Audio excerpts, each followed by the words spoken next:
एक बार स्वर्ग में विचरण करते हुए कृष्ण और राधा एक दूसरे के सामने आ गए। विचलित से कृष्ण, प्रसन्नचित से राधा। कृष्ण सकपकाए, राधा मुस्कुराई। इससे पहले कि कृष्ण कुछ कह पाते, राधा बोल उठी, कैसे हो द्वारिकाधीश।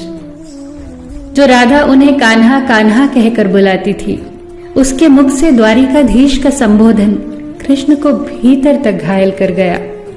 फिर भी किसी तरह अपने आप को संभाल लिया उन्होंने और बोले राधा से, मैं तुम्हारे लिए आज भी वही कान्हा हूं। तुम तो मुझे द्वारिकाधीश मत कहो। आओ बैठते हैं। कुछ मैं अपनी कहता हूं, कुछ तुम अपनी सुनाओ।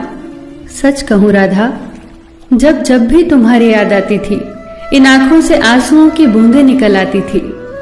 राधा बोली, मेरे साथ ऐसा कुछ नहीं हुआ। न तुम्हारी याद आई, न आंखों से आंसू बहा, क्योंकि हम कभी तुम्हें भूले ही कहां थे। जो तुम याद आते, इन आंखों में तो सदा तुम ही थे। कहीं आंसुओं के साथ निकल न जाओ, इसलिए रोते भी नहीं थे। कान्हा, प्रेम से अलग होने पर तुमने क्या खोया, इसका एक आईना दिखाऊं तुम्हें। कुछ कड़वे सच प्रश्न सुन पाओ तो सुनाऊं। कभी सोचा है इस तरक्की में तुम कितने पिछड़ गए। यमुना के मीठे पानी से जिंदगी की शुरुआत की और समुद्र के खारे पानी तक पहुंच गए। एक उंगली पर चलने वाले सुदर्शन चक्र पर भरोसा कर लिया और 10 उंगलियों पर चलने वाली बांसुरी को भूल गए। कान्हा, जब तुम प्रेम से जुड़े थे तो जो उंगली गोवर्धन पर्वत उठाकर लोगों को विनाश से बचाती थी, प्रेम से अलग होने पर वही उंगली क्या क्या रंग दिखाने लगी।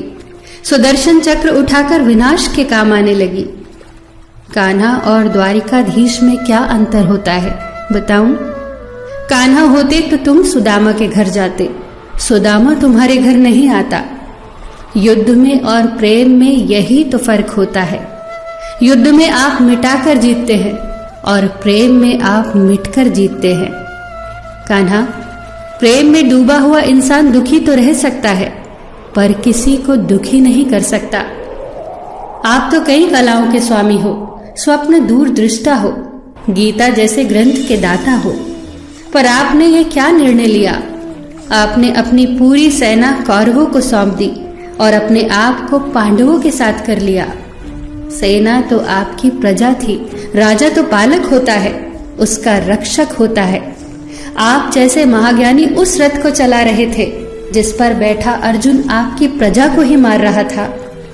अपनी प्रजा को मरते देख आप में करुणा नहीं जगी, क्योंकि आप प्रेम से शून्य हो चुके थे।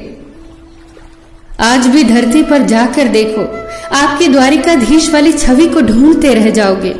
हर जगह, हर मंदिर में मेरे ही साथ खड़े नजर आओगे। मैं जानती हूं कान्हा, लोग गीता के ज्ञान की बात करते हैं, उसके महत्व की बात करते हैं, पर धरती के लोग युद्ध वाले द्वारिकाधीश पर नहीं, प्रेम वाले कान्हा पर भरोसा करते हैं। गीता में मेरा दूर दूर तक नाम नहीं है, पर आज भी लोग उसके समापन पर राधे राधे कहते हैं। ये कहानी काल्पनिक जरूर है, पर इसके भीतर छिपी सीख बहुत महत्वपूर्ण है।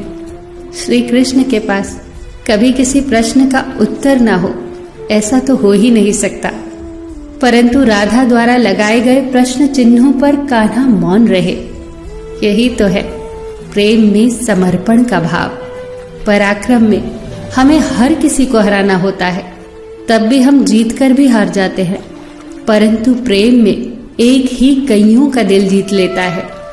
सही कहा है कि छोटी सी उंगली पर पूरा गोवर्धन पर्वत उठाने वाले भगवान श्री कृष्ण छोटी सी बांसुरी को दोनों हाथों से पकड़ते थे। फिर मिलेंगे दोस्तों अगली कहानी के साथ। तब तक के लिए अपना ख्याल रखना और हमेशा मुस्कुराते रहना।